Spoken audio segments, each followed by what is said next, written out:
Beaucoup considèrent Leonardo comme le meilleur directeur sportif du monde. Et c'est bien normal, c'est un séducteur né qui a le coup d'œil et la malice. Il est revenu au PSG pour remettre de l'ordre et force est de constater que pour le moment, c'est plutôt une réussite. Mais cette fois-ci, la mission qu'on lui avait assignée semblait impossible. Sans l'argent et avec une deadline qui approchait dangereusement, le directeur sportif du PSG devait dénicher un défenseur central, un milieu de terrain et un attaquant pour son club. Mais c'est justement pour ce genre de défi qu'il est revenu. La preuve, il a parfaitement géré le coup, avec des arrivées en prêt très intéressantes. Pour un directeur sportif de sa trempe, rien ne semble impossible. Mais comment travaille réellement Leonardo au PSG? Et est-ce réellement le meilleur directeur sportif du monde?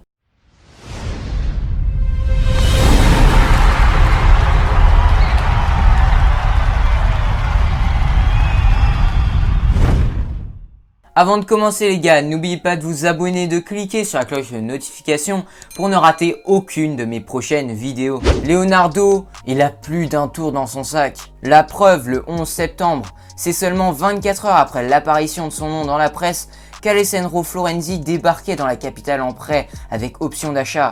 Une signature éclair qui a surpris tout le monde. Donc ce n'est pas seulement un directeur sportif influent, c'est aussi un directeur sportif discret qui sait frapper au bon moment. Cette discrétion, Leonardo l'apprécie beaucoup. Il fait tout dans la discrétion. Mais pourquoi? Parce que plus qu'ailleurs, dans le mercato, le silence est d'or. Mais avec les deals actuels, les intermédiaires s'accumulent. Le risque d'une fuite est donc bien plus importante. Et pour limiter un maximum ces fuites, Leonardo n'y va pas de main morte. Christophe Hutto, un ancien agent, en a eu l'expérience. Aujourd'hui, si un de tes joueurs intéresse vraiment le PSG et que tu sais que la personnalité de Leonardo fait que si tu fais fuiter, tu te mets en position difficile, évidemment que tu vas tenir ta langue. Pour la même raison, Leonardo n'utilise que très peu son adresse email et évite les traces écrites. Les offres écrites de transfert auprès de clubs n'existent pas avant accord de principe entre les parties.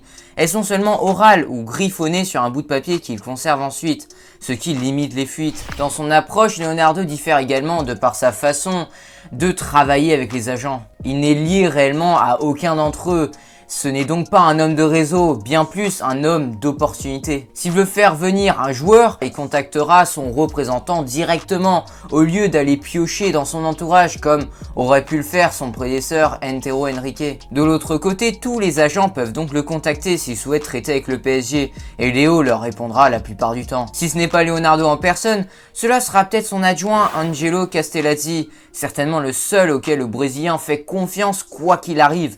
L'Italien le suit absolument partout depuis maintenant plus d'une décennie, de Paris à Milan en passant même par la Turquie. C'est son bras droit, son unique confident même. Leonardo a une méthode de recrutement simple, parler avec tout le monde. Il fait un repérage large des joueurs disponibles sur le marché des transferts pour ensuite faire une attaque éclair. Forcément, son réseau italien reste plus attractif, tant il connaît déjà tous les codes et les principaux protagonistes. Et oui, Leonardo ne s'appuie pas vraiment sur une éventuelle cellule de recrutement, et de nombreux scouts du club sont partis depuis son arrivée, sans être remplacés pour autant. Au contraire, celui qui connaît parfaitement le championnat italien, pour y avoir été joueur, entraîneur et dirigeant, va plutôt s'appuyer sur ce qu'il connaît, et la Serie A est clairement le championnat vers lequel il va naturellement s'orienter, celui où il connaît tout le monde. Durant son premier passage à Paris, c'est là où il va chercher la plupart des joueurs importants. Zlatan Ibrahimovic, Thiago Silva, Thiago Motta, Marco Verratti ou encore Ezequiel Lavezzi et Edinson Cavani. Mais pragmatisme oblige, il tisse d'abord sa toile un peu partout, mais pour mieux piquer au moment où il aura choisi sa proie. Loïc Tanzi explique parfaitement la stratégie de Leonardo. Là, concrètement, sur les milieux de terrain, sur les défenseurs,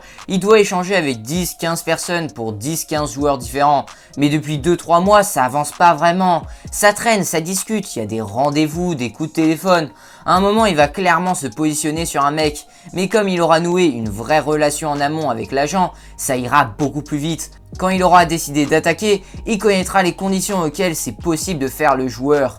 il aura de bonnes relations avec l'agent qu'il connaît depuis 3 mois. Il connaîtra les exigences du club, donc il ira proposer la bonne offre. C'est pour ça que ça va très vite. Et paradoxalement, son processus de sélection limite beaucoup les noms dans la presse. Enfin, la presse va plutôt sortir de nombreux noms comme Dele Alli, Ndombele, Partey, Aouar, Koulibaly, Skriniar. Mais finalement, Leonardo ne fait que tâter le terrain pour ensuite faire une attaque éclair et peut-être recruter l'un des noms que je viens d'évoquer. En brassant aussi large, Leonardo avance à pas de velours, ce qui rend presque impossible la publication d'infos sérieuses. Prenons l'exemple de Dele Alli. Au départ, c'est une discussion qui a eu entre des agents et le PSG. Le club a dit ok, pourquoi pas, c'est intéressant. Un prêt, c'est possible, oui, non. Ok, on va voir, on vous rappelle, mais il n'y a rien qui avance, même pas un intérêt concret. Mais si finalement ils finissent par se lancer vraiment sur la piste, ils auront toutes les cartes en main pour le boucler en 3 jours.